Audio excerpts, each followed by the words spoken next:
문재인 정부의 성격을 내로남불, 자화자찬, 청와대 정부 등 여러 가지로 규정하고 있지만 가장 그럴듯한 규정은 거짓말 정부입니다.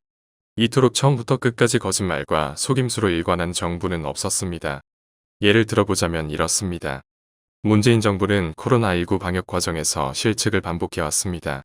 그중 가장 큰 실책은 백신을 제때 필요한 만큼 확보하지 못한 것입니다.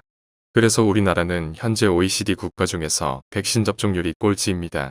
그러나 이에 대해 문재인 대통령은 지난 9일 40% 이상의 국민들이 1차 접종을 끝냈고 추석 전 3,600만 명 접종을 목표로 나아가고 있다고 말하면서 진실을 호도하고 있습니다.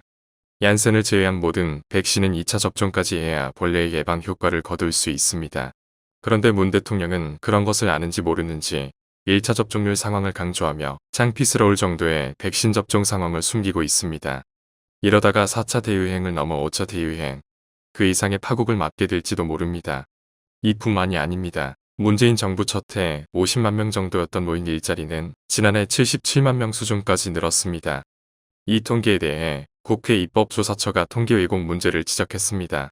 문제의식은 실제로는 복지 사업인데 마치 일자리 창출 사업인 것처럼 꾸며서 고용률을 왜곡했다는 것입니다.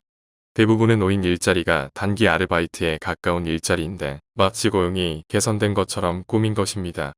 국회 입법조사처의 분석 결과 그러한 노인 일자리 창출 속임수로 고용률이 실제로는 58.4%인데 60.1%까지 올랐다고 합니다. 문재인 정부가 국민을 속인 것입니다. 이러한 예는 셀 수 없이 많습니다. 문재인 대통령은 이른바 문재인 케어도 자신들이 내세운 건강보험 보장률 확대 실적이 아주 미미했음에도 불구하고 문재인 케어 4년 성과를 보고하는 행사 발표 내용에서 빼버렸습니다. 불리한 것은 무조건 숨기고 보는 것입니다. 이런 문제는 사실 문재인 대통령의 고질병입니다. 문제가 생기면 거짓말로 대응하고 국민을 속입니다. 그것이 어려우면 침묵을 지킵니다. 사과는 결코 하지 않습니다. 대통령의 정직성에 대해 생각해봤습니다. 저는 모든 것을 투명하게 보여드리고 평가받는 대통령이 될 것입니다. 결코 거짓말을 하지 않겠습니다.